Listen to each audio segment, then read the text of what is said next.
BJP की policy है बेच दो, कांग्रेस ठीक उसी पॉलिसी पर अमल कर रही है। हम डिफरेंशिएट नहीं कर पा रहे हैं यहाँ की गवर्नमेंट में और सेंटर में जो रूलिंग पार्टी है उसमें। तो अगर ये पैटर्न बना रहा तो मैं आखिर में ये कहना चाहता हूं कि मानू में तकरीबन 60,000 लोग डिस्टेंस से जुड़े हुए हैं। इसके 12 से ज्यादा ऑफ कैंपसेस हैं, रीजनल सेंटर चलते हैं, 120 कोर्सेज यहाँ चलते हैं, पूरा हिंदुस्तान को यहाँ पर रिप्रेजेंट किया जाता है।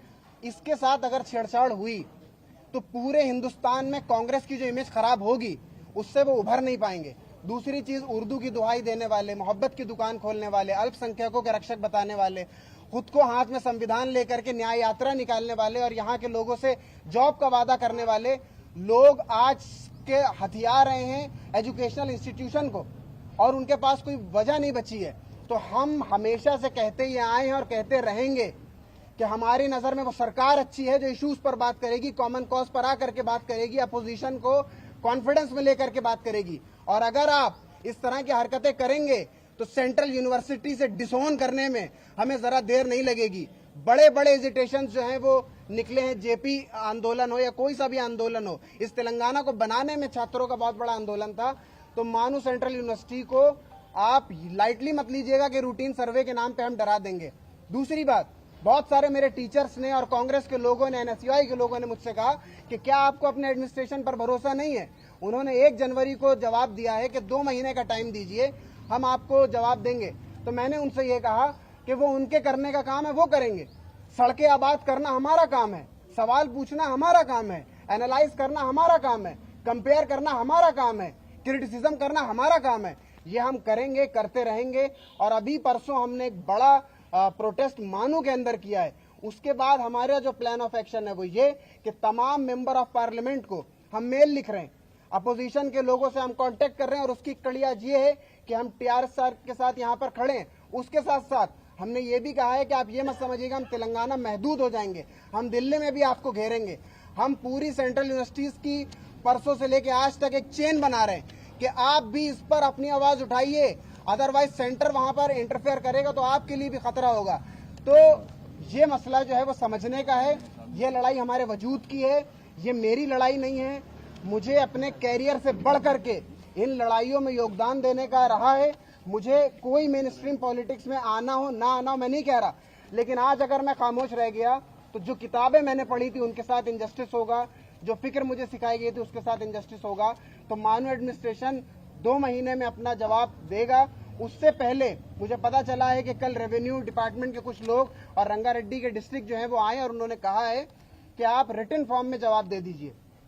हमें मालूम है कि हमने प्रोटेस्ट करके आपको बैकफुट पे लाने की कोशिश की और करेंगे। साथ ही हम पूरी अपोजिशन को, इवन बीआरएस पार्टी, एमआईएम और इवन यहां तक कि अगर हमें बीजेपी के पास भी जाना पड़ा तो हम जाएंगे। ये कॉमन कॉज है, एजुकेशन किसी की जागीर नहीं है। और रियल एस्टेट की निगाहों से चाहे कांग्रेस देखेगी चाहे बीजेपी देखेगी, क्रिटिसिज्म का ये अंदाज न कम हुआ था न कम होगा। और आज ये प्रोटेस्ट यहाँ खत्म नहीं हो रहा है, ये इसकी दूसरी कड़ी है कि हम अपोजिशन के एक बड़े लीडर से मिल रहे हैं जिनका समर्थन हमें मिला है और जिनकी वजह से मीडिया कवरेज मिला है। अभी हम इसको और आगे लेकर के जाएंगे और हिंदुस्तान में मैसेज देंगे कि आप हमें असल कैपिटल समझिए, हमारी कीमत ज्यादा समझिए रियल एस्टेट से, कि हम एक बेहतर सिटीजन हो करके सोसाइटी को लीड करने के लिए निकल करके आ रहे हैं। और आपकी निगाहें उस 50 एकड़ पर अटक गई हैं तो ये गलत है। आखिर में एक बात और मैं कहूंगा, वो ये है कि इस तरह के नोटिसेस रिएक्शन चेक करने के लिए दिए जाते हैं कि हम इनका रिएक्शन देखें। अगर मानू स्टूडेंट निकल करके नहीं आते, प्रोटेस्ट दर्ज नहीं कराते, लोकल मीडिया को कॉन्फिडेंस में नहीं लेते, प्रेस रिलीज नहीं लिखते, नेशनल मीडिया में अपनी बाइट नहीं भेजते, वहां जो लोग हैं उन पर अपना ऑफिशियल स्टेटमेंट नहीं देते, तो शायद कि इनको बैकफुट पर ये नहीं जाते और ये समझते हैं कि अब हम सर्वे के लिए अपनी एक टीम और भेज सकते हैं। तो हम ना खामोश हैं, हम ना बैकफुट पर हैं। हमारी पढ़ाई ने हमको बताया है कि फ्रंट फुट पर आ करके जस्टिस के लिए लड़ जाइए। किसी तरह के रिवॉर्ड की कोई ख्वाहिश अपने दिल में मत रखिएगा। सच्ची नियत से काम करेंगे अगर कैंपस के लिए, लैंग्वेज के लिए, कम्युनिटी के लिए, नेशन के लिए, ऊपर वाला आपके लिए ऐसे असबाब बना देगा कि आप आगे जाकर के इस नेशन को एक राह दिखाने की कोशिश करेंगे। तो इन स्टूडेंट्स को कभी भी आप लाइट मत लीजिए। और हम यहाँ पर नाराज हैं कांग्रेस से इस बात पर कि आपने हमसे कहा था, वादा किया था न्याय यात्रा के दौरान एम्प्लॉयमेंट का, आपने बात की थी जस्टिस की, इक्वालिटी की, ये किस तरह का जस्टिस है जो हैदराबाद में हमें देखने को मिल रहा है। अकेली पूरी हिंदुस्तान की वाहिद उर्दू यूनिवर्सिटी कहीं नहीं है। आपको तो चाहिए था आप हमें फैसिलिटेट करते। स्टेट गवर्नमेंट हमसे कहती कि आपको बस सर्विस चाहिए हम देंगे, आपको स्कॉलरशिप चाहिए हम देंगे, लेकिन आप हमें दे कुछ नहीं रहे, स्नैच कर रहे हैं। आखिरी बात यह कि आप ये कह रहे हैं कि पब्लिक इंटरेस्ट में, अभी केटीआर साहब ने बताया, मैंने भी उसको पढ़ करके आया था कि आउटर रिंग रोड जो है जब वो बन रहा था तो हमने 32 एकड़ जमीन दे दी। उसके बाद हमें लिंक रोड के लिए हमने 7 एकड़ और जमीन दे दी। हमने 500 एकड़ मांगी थी गवर्नमेंट से जमीन, शुरू में हमें 200 एकड़ मिली। उन 200 एकड़ पे हम खुश थे, और जब हमने पब्लिक इंटरेस्ट देखा तो आउटर रिंग रोड को हम 32 एकड़ जमीन दे गए, और हमें उस पर कोई गिल्ट नहीं है, हमें प्राउड है उस बात पर। और आगे भी अगर हम सोसाइटी को कुछ कंट्रीब्यूट करने की बात करेंगे तो करेंगे, लेकिन कंट्रीब्यूशन महज कैंपसेस से नहीं होगा। स्टेट गवर्नमेंट में बैठ करके लियोनेल मेसी के साथ फुटबॉल खेलने से कंट्रीब्यूशन नहीं होता है। आपको आगे बढ़ना पड़ेगा और बताना पड़ेगा कि ये हमने किया है और ये पिछली गवर्नमेंट नहीं कर पाई थी और ये हम कर रहे हैं। अदरवाइज हम डिफरेंशिएट नहीं कर पा रहे हैं जब से आप सत्ता में आए हैं। तो आपको डिफरेंशिएट करने के लिए अपना पैटर्न बदलना होगा, अपनी सोच बदलनी होगी। रियल एस्टेट का पुराना बिजनेस छोड़ करके चीफ मिनिस्टर के पद पर बैठ करके उस गद्दी की गरिमा समझनी होगी, और अपोजिशन को कॉन्फिडेंस में लेकर के इस स्टेट को, जो तेलंगाना इस वक्त सबसे खूबसूरत स्टेट है, हिंदू मुस्लिम कम्युनल हार्मनी के लिए सबसे खूबसूरत स्टेट है, रेवेन्यू जनरेट करने के लिए सबसे खूबसूरत स्टेट है, उसको आगे बढ़ाने के लिए आपको कंट्रीब्यूट करना होगा, आपको आगे बढ़ना होगा, फैसिलिटेट करना होगा।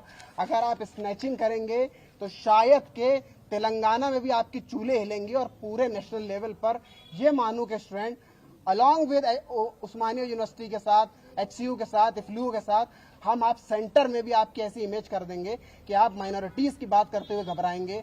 आप जहां जहां स्टेट में होंगे वहां आपकी इमेज खराब होगी, और ये करते हुए मतीन अशरफ को जरा भी शर्म नहीं आएगी। और चाहे मुझे कोई डराए, थ्रेट करे, मैसेज करे, कॉल करे, PhD के बाद असिस्टेंट प्रोफेसर का लालच दे, मैं ऐसे जमीर पर बिक करके नौकरी करना गवारा नहीं करता हूं। मेरा जमीर ये कह रहा है कि ये जमीन की लड़ाई है और जमीर की लड़ाई है। तो जमीन और जमीर का सौदा जो है मतीन अशरफ जब तक यूनियन में है तब तक नहीं होने देगा। और ये बात अगर कोई भी सुन रहा है, मेरा कांग्रेस का साथी, BJP का साथी, MIM का साथी, तो वो समझ ले कि वो भी अपने जमीर को तोलने की कोशिश करें कि जमीनों के चक्कर में लोगों ने जमीर फरोशी का काम पहले भी किया था, आज भी कर रहे हैं। हम आपको डिसोन कर देंगे, और वो डिसोन होने में आप समझेंगे कि बहुत बड़ी गलती कर दी। बहुत शुक्रिया।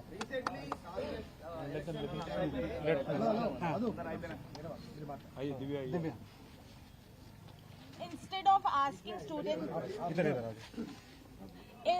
asking university to give their land, Central University should provide non-net fellowship amount. Instead of asking university to give their land for the use of